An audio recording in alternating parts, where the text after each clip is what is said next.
Welcome to A Meaningful Marketplace.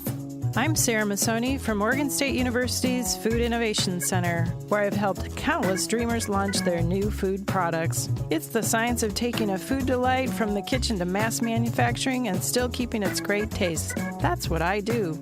I've been called the woman with the $1 million palate, although I haven't tried to cash that check yet. Listen in weekly for real-life stories.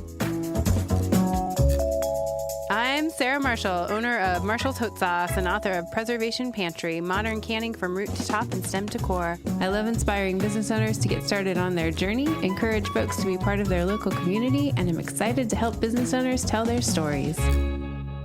Hello and welcome to The Meaningful Marketplace. We are here weekly to discuss the journeys of food entrepreneurs. We're glad you've joined us today as we bring you stories of hope and inspiration. This is Sarah Marshall, owner of Marshall's Hot Sauce. Sarah Massoni is out traveling this week. Well, we've been partnering with the Regional Food Business Center to bring you guests from our 6-state region. We're currently meeting with business owners from the great state of Colorado. And we have Mike Gabel back from Colorado State University, CSPR Food Innovation Center. Mike, it's our final show. I'm sad about it. Sarah Marshall. Yeah, I'm sad too. It is crazy. It goes by so quick. I've enjoyed the last little bit, just meeting with so many more different, varied producers and ranchers and farmers and growers and value-added food producers. It's just kind of fun to be and connect with you and everyone else.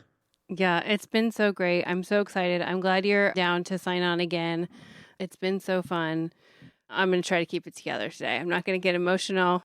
I'm just glad you're here. I'm glad we have some fun guests to talk to today. So thanks for being with us, Mike. It's been so fun to talk about Colorado with you. And we would like to encourage you to connect with your state by signing up for the Regional Food Business Center newsletter. It's a breeze to sign up. You can go to Northwest Rocky Mountain Regional Food Business Center.com, hit connect with us, and choose the button to receive newsletters. And we want to thank our sponsor for supporting the Meaningful Marketplace. Thank you for helping us spread the word about small business owners and entrepreneurs. Let's hear a word from our sponsor. The Northwest and Rocky Mountain Regional Food Business Center is the proud sponsor of the Meaningful Marketplace podcast, giving a voice to food from across the 6-state region of Colorado, Idaho, Montana, Oregon, Washington, and Wyoming.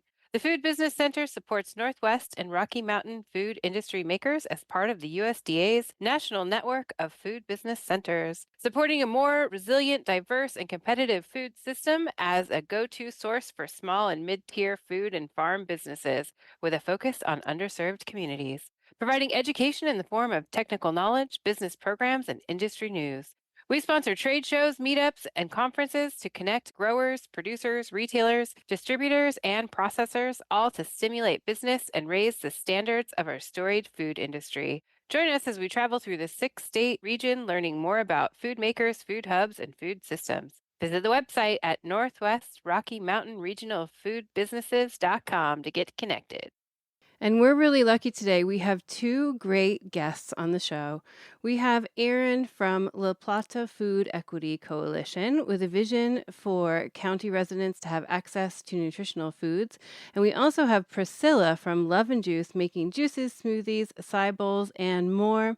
And she's in Durango, Colorado. Welcome, both of you. We're delighted to have you on the show. Hi, thank you for having us. Thank you. So Priscila is an entrepreneur with many businesses. We want to make sure to connect listeners to both of you on social media and websites. So can you guide us to the right place? Okay, so as I am owner of Love and Juice, we do have the social media Love and Juice for Instagram and Facebook. And then we do have Cafe Amor. Also, we are owners of Cafe Amor. It's cafe_amor and T-Bar. Perfect. And we'll put the link to any of the social medias or websites that you mention in the show notes so people can just click on them easily. And Erin, can you talk a little bit about the organization you work for and what you do and how you're involved with Priscila? Yeah, I'd love to. I'm Erin Jolley, and I'm here representing the Plata Food Equity Coalition. We're working on food security in our county and access to healthy food. One of the cool things about my job is we get to work on the root causes of food insecurity. And we've learned in our community that one of the barriers we see is economic opportunity and financial security as a barrier to accessing healthy food. So in my work, I get to support economic opportunity in La Plata County by fostering a food business network or an ecosystem that is welcoming of rural and minority owned businesses, specifically around food and food entrepreneurship. So I get the pleasure of bringing together different network partners to reduce barriers to entrepreneurship. So we started about 3.5, 4 years ago on this initiative through an assessment we did with our farmers market here in Durango in Southwest Colorado. We were asking folks in our community, hey, what would it take for you to shop at the farmers market, access all that good, healthy local food? What do you say? Come check out the market. And what could we do to make the market more appealing to more audiences? And what we heard was kind of surprising. What we heard was, yes, we love the food at the farmers market. However, I want to make money at the market. I want to become a vendor. I want economic opportunity through our farmers market, but it's hard to get in. So we kind of took that assessment and turned around our focus from just the food access to the economic opportunity aspect. So we followed that thread. Why aren't there more food entrepreneurs being added to our farmers market? What are those barriers to entry? And we pulled on that thread. We did a lot of interviews around the county with our food entrepreneurs, specifically our minority owned and our very rural, in our very rural community. And what we learned was there were language barriers for our immigrant owned businesses. There's lack of access to capital. We learned that we have all of these great business services that entrepreneurs didn't know about. So we kind of were able to map out what were the needs, and a lot of it came down to our system, our ecosystem, and making it so an entrepreneur can easily enter into the market and get through the crazy amount of regulation. I don't know how much you guys talk about regulation in this podcast, but we mapped it out, and it is, do you guys know how many steps it takes to start a food business? Or maybe how many it would take in a place like Durango? Well, tell us. It is 76 steps. So we found out that it's 76 steps. And for some of those steps, if English is not your first language, it's difficult. If English is your first language, it is still difficult to jump all the hoops, all the regulatory hoops, and understanding where to go, who to talk to. So our work group, I was able to assemble all of our kind of ecosystem partners from our CSU extension folks who do food safety and our county public health, our SBDC, which is our small business development center, our folks at the farmers market, our folks at the First Southwest Community Fund, all of these different touch points that an entrepreneur needs. And we've started devising strategies to reduce barriers that we've identified with food entrepreneurs specifically. Very cool. Yeah, so tell me more about that. How is that playing out? How is the execution looking like? Is that a lot of one-on-one mentoring? Is it classes? Is it website or videos, podcasts? What does that look like for you? Yeah, it's looked like a lot of different things. So our work groups started to work on some tools and resources that we saw were not happening here in Southwest Colorado. Um, Tools like a startup guide, like mapping out all of those 76 steps. So we partnered with Priscila, who's an entrepreneur, food entrepreneur, and leader in our community to develop that tool. And we were able to map out, okay, you start with your market research, and then you got to connect with your city planners, you got to connect with your county public health, you got to get your food safety certification, a step-by-step guide, where to go, who to talk to. We've also done things like devised a database for commissary kitchens. So the number one issue that we heard from our community around here was our food entrepreneurs did not have access to a commercial kitchen. We have a shortage around here, and the ones that we do have, the access is limited. They have a limited schedule. It's perceived as expensive, especially for those just starting up. So we've created the first and only kind of commissary kitchen database where an entrepreneur can go to get a list of, right now we have like 11 kitchens listed. So that's another one of our initiatives. We've also connected with our CSU extension around food safety certification. So, as you know, a lot of managers and entrepreneurs, they need that certified food protection managers training certification. And we found that our Spanish speaking professionals, we only saw a pass rate of about 5 to 10% when they would go and take the training and then take the exam. In order to kind of jump over that regulatory hoop, we saw that they needed to have some little more support to pass that test. So we've been partnering with CSU Extension to create a program that is making that test more understandable and kind of tackling that cultural and language barrier there. So that's a couple of examples. So, Priscilla, which came first? Did you start your food business first and then start helping other people to start their own food businesses? Yes, so I started in 2022 with Love and Juice, actually working at the farmers market, bringing fresh juices, cold pressed juices, smoothies, and acais. Very simple. So I started with that with the goal and I guess the dream to put my own place. Unfortunately, it's very difficult to find an affordable location where you can actually just jump and go in there. And I didn't know anything about anything. So it was really difficult for me to actually open a business. We missed many steps like taxes at the beginning. We didn't know where to go for the Plata and the state taxes. So there were a lot of hiccups right there. So, but in 2022, we were able to buy a food truck at 11th Street Station here in downtown. And I was able to bring not only the juices, but the acai and the paninis, a little more of the food, things that they were going to like too, as we already built a clientele at the farmers market. So they were happy with us and we wanted to give them the best too.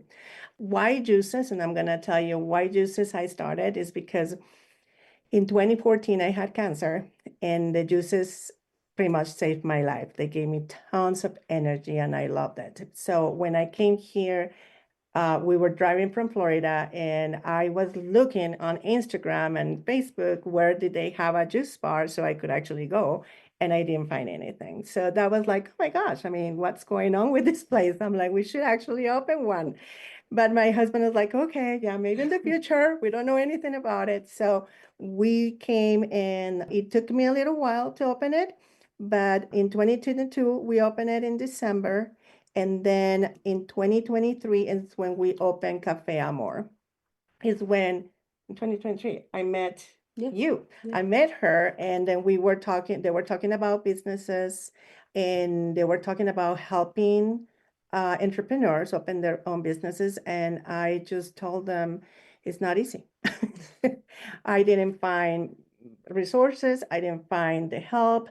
I needed to call numbers and I needed to wait 5 hours for them to answer my questions. I mean, and I still miss some steps. So I start talking to them. I volunteer myself at the beginning. And I told them, I'm like, if you want, I can help you giving you my examples. And I don't want all these entrepreneurs to go through all the hiccups that I went through. So if we can help them and pretty much guide them on where to go and who can help them better than what I was helped, that would be awesome. So that's where we became partners in crime. Yeah, Priscilla saw, wow, she came to one of our meetings with the food business work group and saw, wow, they're working on all these cool projects. I don't think the entrepreneurs know this. So she basically took all of the tools and resources and kind of the momentum that we built as a network and was really the one that helped us plug it into entrepreneurs. Priscilla was sort of building a name for herself. And if you ever go to her cafe, Cafe Amor, there's usually a line of people who just want to talk to Priscilla. Yes, they want coffee and the tea, but they really want a minute to talk to Priscilla. And a lot of entrepreneurs, a lot of our Spanish speaking entrepreneurs were coming to Priscilla saying, how did you do it? You have this awesome food truck and now you have a cafe. How do I do it? And so Priscilla started off helping us. And then we actually built a relationship with the city of Durango to then contract with Priscilla. And then she started Smart Business LLC. Yes. I love all of that. What a great journey you've been on, Priscilla. It's so inspiring that you've taken, kind of your experience and your struggles and your journey and then used it to help other people in Durango. That's so wonderful. What a great thing you're doing. That's so great. That's so great. I love it. Thank you. We're really proud of what we've been building because they have been building such an awesome group here in La Plata County. But I would say without every single person from each organization that we have, from La Plata, from the taxes, from the Colorado Revenue, I mean, so many people that they are willing to help us. And I'm going to be honest, I mean, at the beginning, I was scared because I just saw people that they maybe wanted to help, but I needed to do a lot of homework and I didn't know where to start. So now that we have them, it's easy for me to just navigate so that I am their business navigator. So I just help them create a map and then they go to the people that they need to go and they help us immediately. So that's actually really awesome. What's your biggest advice that you give, Priscilla, to someone wanting to start a food business? The first thing you tell them. So the first thing that I tell them is not to give up because there are a lot of batches in the row. So I think if the road is full of batches, a lot of people will get discouraged that they have halfway to where they want to open their business. So I tell them not to get discouraged. That's it. And that we are here to help them, but they need to be patient. So that's that. I'm honest. So if they want to open a business, it's not easy, but they need to be incredibly patient. It's fantastic. Yeah, I think that's great advice. Let's take a quick break. And when we come back, we want to hear more. We'll be right back. Oregon State University's College of Agricultural Sciences and the Food Innovation Center are proud sponsors of Meaningful Marketplace. With a mission to serve all Oregonians, we are committed to giving voice to those whose food and agricultural stories are not always heard. By providing access and opportunity for a more diverse and just food system, because food brings people together. So, Priscilla, I heard you mention that you opened a food truck in Durango, Colorado in December. Were there any challenges with that? Because I would think there would be because there's a lot of snow on the ground in December in Colorado. Was that a hard time to open a juice business? So, yes, I actually was working at the college for the campus dining. I was their marketing coordinator at the time. So I was working a full time. And then I needed to run and open at 11 the food truck. And not only the weather, but it was one of the worst years that we had here in Colorado. It was super cold and everything was freezing. So I never had, and that's what I'm going to tell you. So people that they want to have a food truck, and they don't know how to run a food truck, it will be even more difficult. So I didn't know that my hoses are gonna be frozen when I would actually arrive to my business, and I didn't know that I needed to buy a different hose or I needed to warm up things, and I didn't know nothing. So it was really difficult. But I had I would say my mom helped me a lot to support me, to support my dream. And so she will come with me and say, it's okay, we're gonna make it. And I'm like, okay. And I will just make sometimes $100 a day. I'm like, oh my gosh, $100. Well, no one wants to be outside. We're a food truck, so wants to be there. Everybody wants to just go inside somewhere. So my mom's like, don't get discouraged. It's okay. It's snowing or it's really cold or, always something. I'm like, okay. And so also the owner of 11th Street Station used to tell me a lot of things and the stories. And I'm like, don't get discouraged. Everything is going to be fine. You will see, blah, blah. I'm like, okay, that's fine. So yes, to that, a lot of challenges. But again, I couldn't get discouraged. I'm like, I already opened it. And you know what? If you see my businesses, they have the love word on them, one in English and one in Spanish. So I do everything with love. And I just say, you know what? I'm just creating the love here in the community. So when they come, they will feel the love that we are trying to get for them. And yes, it's very difficult, but all our clients, they just supported us a lot. So they were amazing. The community can see that. When you do something with love, and that's another advice, when they do something with love, everything is going to be okay. Well, I'm It's glad that fantastic. I'm glad you had your mom there to encourage you and support you. I think every entrepreneur needs someone to kind of have their back at the tough times like that. And, I have a lot of food truck friends. So I had a feeling you maybe had some frozen hoses because, because I've Oh had yeah. friends that have had that. And I only really know from them, posting about it or telling us about it on this show. So I know it is something that happens. And so if there is anybody out there thinking about opening a food truck and you are going to be in extreme weather, there's also extreme heat that happens too, Yeah. right? Oh And yeah. so it gets sometimes too hot to be in that truck because it'll get up to 110 degrees in there. You have to think about those kinds of things. So talk to someone who has a food truck before you're going to open a food truck. They'll have some advice for you of what it's like to live in that experience, and they'll help you kind of problem solve it out. But I knew that was going to be one of the things that would come up, and I'm so glad that your mom was there to give you that love because you do need it. You need someone to just have your back to get you through those tough times. And sometimes sometimes it can be a family member or it can be another entrepreneur. But that's why it's so important for us to all bond together because we need somebody to be like, you're going to make it through this. You're going to make it through it. You're going to, be able to open your cart another day. Today is just going to be a rough one, but you're going to keep Yeah. going. And you did. You kept going. And here you are with your food cart and with also another business. So good job. Thank you. And you know what I want to say? Of course, my husband and my daughter were supportive enough to believe in my dream and to just say you can make it happen. But I would say having a support system is important. I don't think, unless it's a very tiny, small food truck, then you can run it by yourself. But if you don't have a small food truck and you're moving it around to different places, you will really need a support system. So it's important that it's either your family, your friends, that they can support you. Um, that will be amazing. Yeah, something we've learned through kind of watching Priscilla work with entrepreneurs was just this secret sauce. I think it's not just about the business, it's about the entrepreneur, right? And so Priscilla comes Mhm. with this lived experience, what it's like. It feels stressful, it feels lonely, there's ups, there's downs.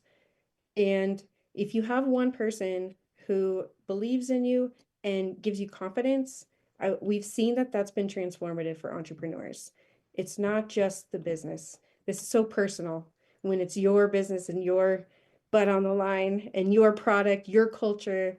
We Yeah. see that Priscilla's changed the way I think our community sees how to service entrepreneurs because they see that it is so personal and you have to support them as a person on top of the business needs that they might have.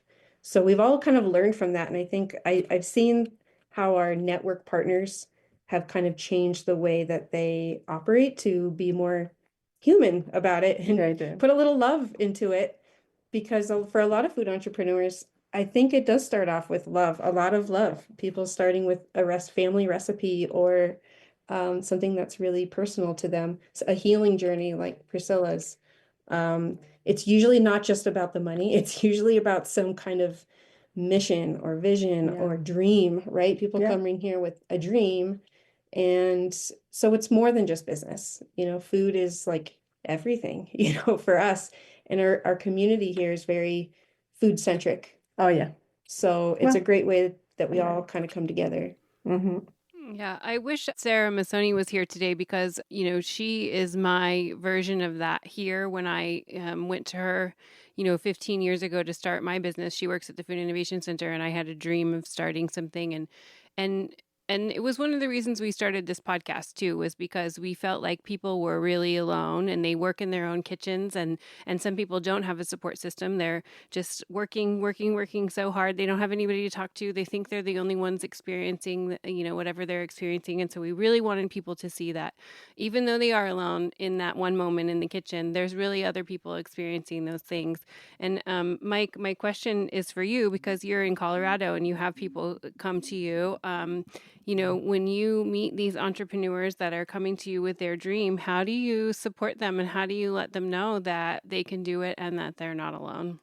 going back to really what Erin and Priscilla were saying is, there is a lot there. There's a lot of love there. There's a lot of passion um, that really comes behind it. And so I think the hardest part is when you come up against some of these, just, those 76 steps, when you start to talk about FDA requirements, or you start to talk about, getting tax license and all these other things that really have this faceless thing. If you even try to like sign up for like a DMV appointment, you just know that you go in circles. And so I can see that. And so, a lot of what we try to do in the Food Innovation Center is to try to demystify a lot of those processes, And so a lot more on the technical side, just saying like, all right, you need a nutrition facts panel. What does that look like? We'll help you out with that. All right, FDA process letter, we can help with that. And so a lot of it's just, these really foreign concepts to a lot of people too, that just saying like, all right, to get this into market, here's the simple steps that aren't simple, that really take that beloved passion project and turn it into something, physical and concrete. It's something that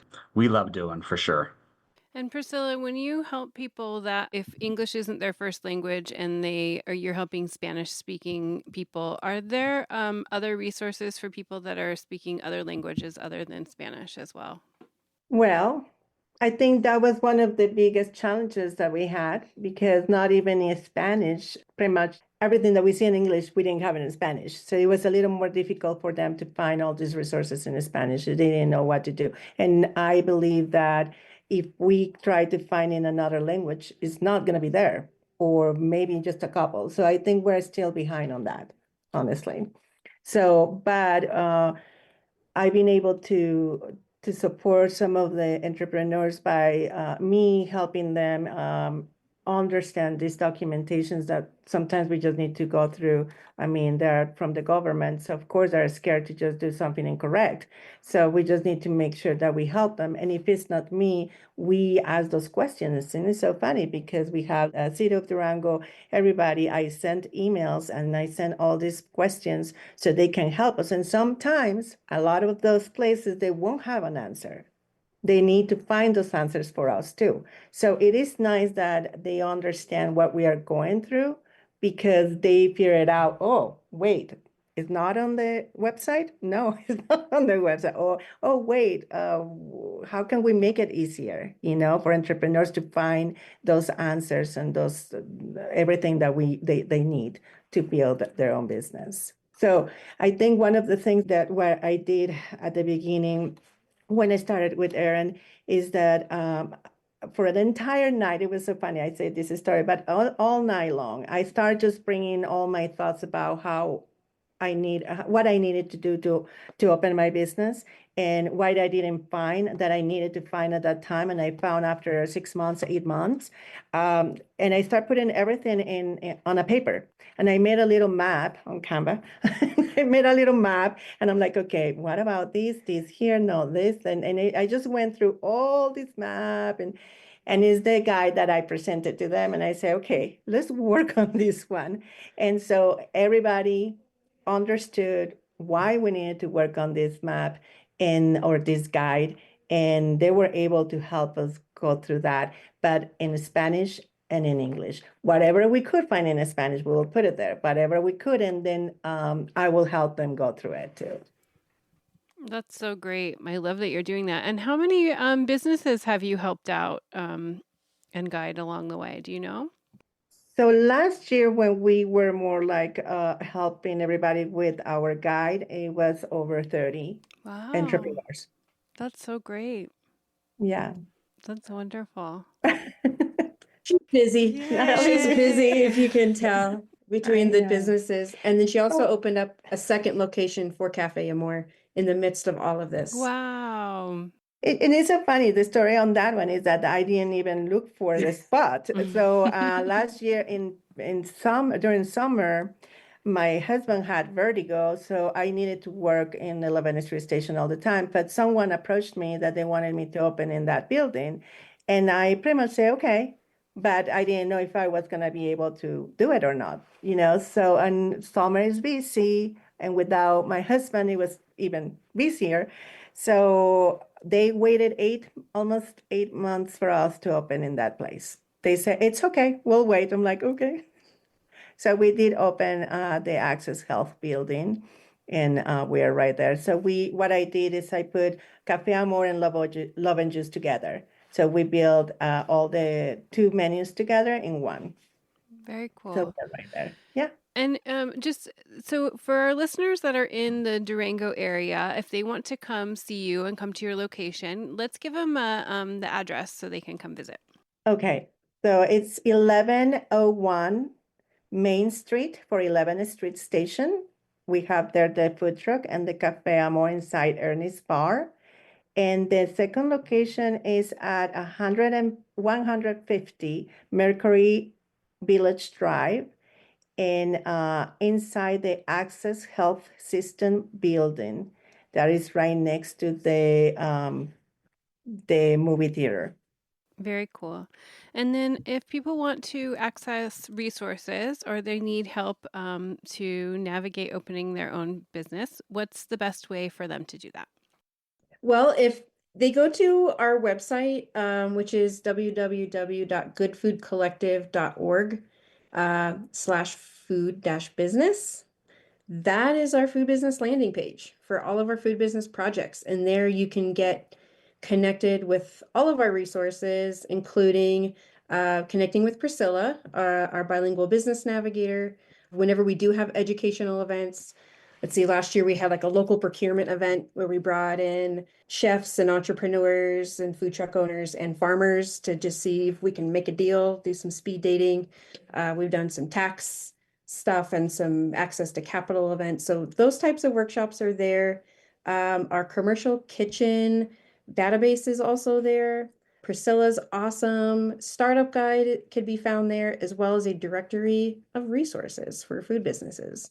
So we've gone through the trouble of mapping out who's here to help you. There's 30 organizations, agencies that are here to help. So that list is also on our website, and we have a newsletter. So it's our food business ecosystem newsletter where we're sharing everything that's happening. Right now, we're trying to get food businesses engaged in our bid process for the county and city airport, for example. So, hey, we do a shout out to all the food businesses, say, hey, check out this bid process. You could get your product into the airport. So any type of thing that's even something that we're not facilitating personally or through our organization, we make sure that folks are connecting with it that affect all of our food entrepreneurs. Perfect. And I'm going to ask one final question, and then I'm going to let Mike ask his final question. But if I came to your restaurant, what should my order be for absolutely something that I don't want to miss out on? Like, what should I order? So our juices are made mostly with local produce, wherever I can find it, because we're seasonal here in Colorado. But the juices have been really awesome. So that our paninis and our acai actually comes from Brazil. So they are loving it. They love that acai. So yes, that. And from our Cafe Amor, our Café de Olla, I don't know if you know that, but the Café de Olla has been really popular. It's actually made with a sugar that is a raw sugar from Mexico and cinnamon from Mexico. And that's why I put a lot of my culture in that cafe, and I love it. And of course, our pastries, and we have a wonderful waffle bar too. Perfect. I'll come with an empty stomach so I can try it all. That sounds phenomenal to me too. So good. Priscila, so you've been able to scale pretty fast, going from, a food truck to brick and mortar to a second location. What's been kind of some of the biggest hurdles you've faced and some of the biggest learning opportunities that you've come across? So it's so funny that you're mentioning that because we're working on all this together this year. Once we open a business, we need to maintain a business, and we need to be successful somehow to have a business. So there are a lot of things that as a business owner, we do not have time to just sit down and go over, like let's pay the taxes, or let's make sure that our cost is the correct one, or our prices are the correct ones. Are we really making money on certain things that we have? Even marketing. Are we really marketing correctly? Do we have the time to go Instagram and make a story? Or do we have time to actually make a brochure, change the menu, change the prices? There are so many things. So I would say we really, as business owner, and I'm putting myself as an example, I'm not the best one and I'm not perfect. Okay.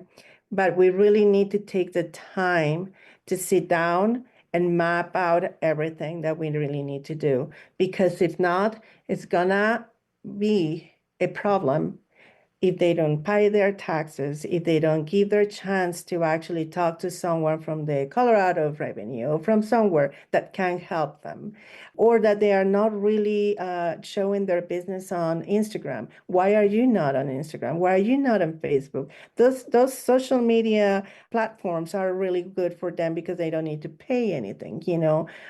So those kind of things are one of the things that I really recommend everybody to just make the time to really map out everything that we need to do that is important for our business, and how can we actually make it better, because it's also focusing on our target and our business and our clients, and see what else we need to do better for our clients. Do we need to change the menu? You know, do we need to add something to the menu? Do we need to take away something from the menu that is not really popular? So all that, we need to have time for it.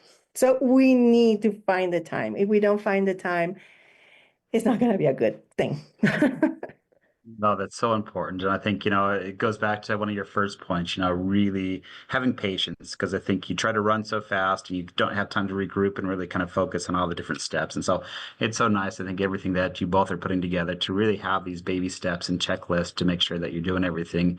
And then, coming back and going back through the list and going, all right, did I forget anything? What needs to happen now? So that's great. Thank you so much for your input and your insights and everything else, and for being with us today. Thank you very much for inviting us. We appreciate you guys too. Yeah, thank you. It was great to meet you both, and I'm just really proud of what you both are doing. You're doing great work, so thanks for working hard for Durango, Colorado. It's wonderful programs and wonderful things you're doing. Thank you very much. Thank you. Thank you for listening to the Meaningful Marketplace podcast. Before you go, show some love for our podcast by leaving us a review on Apple Podcasts and iTunes. Follow us on Instagram at Meaningful Marketplace Podcast, and you can call or text Sarah and I with questions at 503-395-8858. We couldn't do this without our fantastic team at Joy of Creation Production House. Thank you to Dave, our production coordinator, and Haley, our audio engineer. We'll be back next week. Thanks for joining, everybody. Bye.